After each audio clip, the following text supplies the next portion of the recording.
Thomas the Tank Engine was feeling bright and cheerful. It was a splendid day. "Good morning," he whistled to some cows, but the cows didn't reply. "Never mind," said Thomas. "They're busy with their breakfast." Next, he saw Bertie. "Hello, Bertie. Care for a race today?" But all Bertie could say was, "Ouch! That's another hole in the road." "I'm sorry, Bertie," smiled Thomas. Thomas was still in good spirits when Bertie arrived at the next station. "Bad luck, Bertie. Now, if you were a steam engine, you would run on a pair of reliable rails." "Huh," replied Bertie. "The railway was supposed to deliver tar to mend the road 2 weeks ago. You can't trust a thing that runs on rails." "I run on rails. You can trust me, Bertie. I'll see if I can find out what's happened." And Thomas puffed away towards the big station.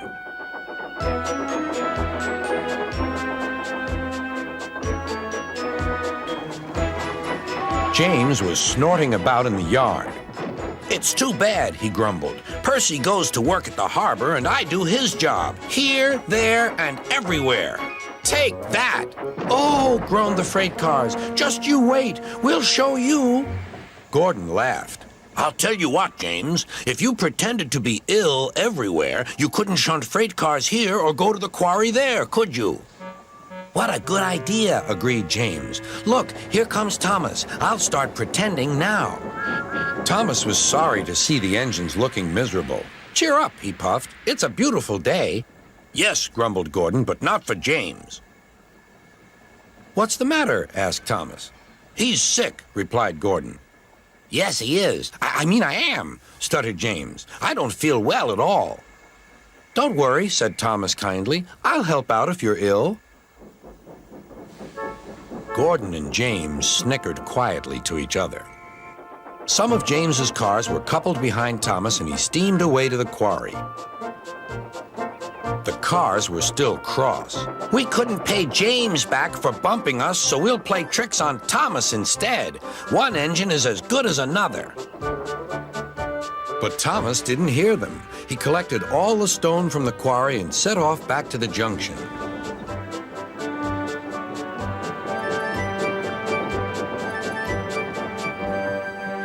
Danger lay ahead. "Now for our plan," giggled the cars. "Go faster, go faster." They pushed Thomas over the switches. "Slow down," called Thomas's driver and applied the brakes.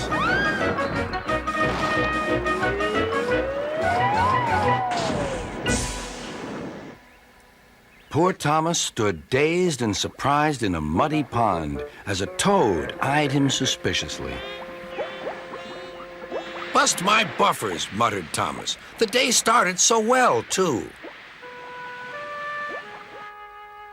Duck pulled away the cars, and Edward helped Thomas back to the junction. Suddenly, Thomas remembered the missing tar. He told Edward all about it. "That's strange," said Edward. "A car full of tar has been left at my station. That must be it. Driver will make sure it gets to Bertie now."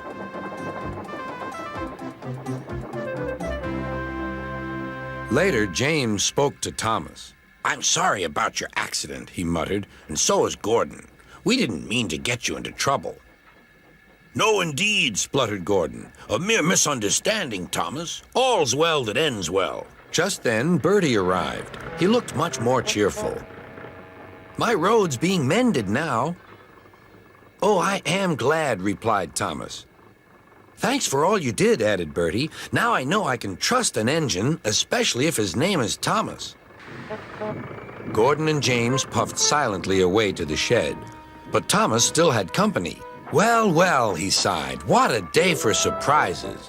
The toad, who was looking forward to a ride home, noisily agreed.